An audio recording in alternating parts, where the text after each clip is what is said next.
turns out I was actually sexually abused as a child when we lived in Memphis. And I don't remember any of it. A therapist, she offered, because you can do cognitive interviews and pull memories. I decided I didn't want to do that. I didn't feel like that was important. The interviews that we did do was enough for her to say, okay, I know this happened to you. Discovering it was hard because I had grown up thinking I didn't have any trauma.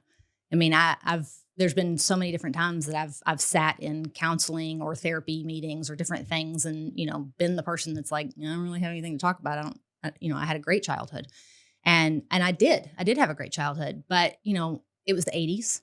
And back then it just wasn't well known. It wasn't, in the 80s, you just grabbed a teenager that lived close by and said, here, watch these toddlers. Like that was just. And there was no Me Too movement. So the awareness was not there. Yeah, exactly. And it just wasn't the common knowledge, the awareness, all that. It just wasn't a thing. And so I was, for lack of a different word, I was a victim of that.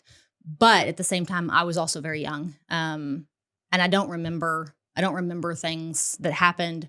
There are things that we've kind of discovered probably happened simply because of the way that I react to certain things now. But the biggest thing that came out of that for me, I was so angry for about a month when I first found out. I mean, just at the world, just so angry. How could I have not known this? How could I have not ever figured this out? How come a few people that had suspicions had never said anything in my whole life? I'm thinking, here I was at the time, here I was 38 years old, and these people have had suspicions the whole time, and they've never asked me. They've never brought it up. And I was so angry. And then all of a sudden one day I'm having this conversation and I get this almost awe-inspiring moment where I realize, wait, this is why I am the way that I am. This is why I have such a desire to protect people. This is why I wanted to join the military and knew that was what I was meant to do. Because my job is to protect people that can't protect themselves. My job is to teach people how to protect themselves and how to protect their loved ones. And that's the biggest thing is, one of my biggest arguments with a lot of men in my life is they say, oh, she doesn't need to know how to protect herself. I'll do that. You're not always there. You go to work, you go out of town, you go to the grocery store, you go to the gym. There are going to be times when you're not with her and you can't protect her. Your role then is to teach her how to protect herself when you are not there. Sure. And that's huge. But it made so much sense to me in that moment when I realized I can be a victim, or like you said, I can take that thing that happened and realize that's what made me who I am today. Yeah. And that's why I feel the need to control situations. I can't control everything. And I learned that instantly in life. Yeah. But what I can control, I will. Well, we're similar in the control thing. I get that. Now, I'm going to ask a hard question. Mm-hmm. You've given me permission to ask whatever I need to ask. And I want to preface it by saying I have no doubt in my mind that what you're telling me is true, or that you believe that it's true and that it happened. For those out there that might be saying, well, but, just because a therapist told you it happened, how do you actually know?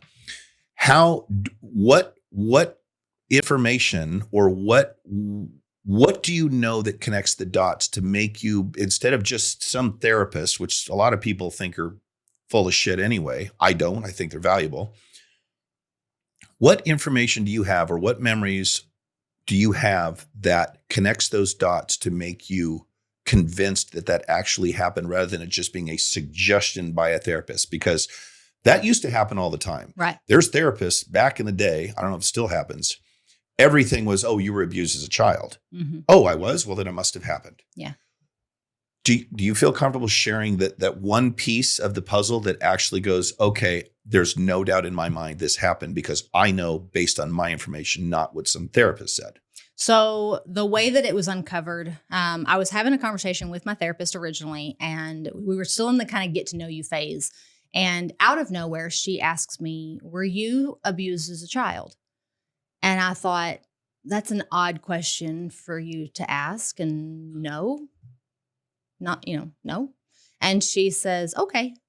And I asked, why would you ask me Sexually that? abused as a Yeah. child. Well, she started with just abused in general, but she implied sexually abused. But she said, I was just asking a question, and I said that doesn't feel like a just regular question. Kind of random. It's kind of random.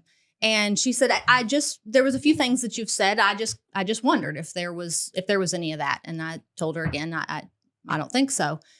And it wasn't very long, maybe a week later, I was actually having a conversation with my mom, and out of nowhere, my mom said to me, "Were you sexually abused as a child?"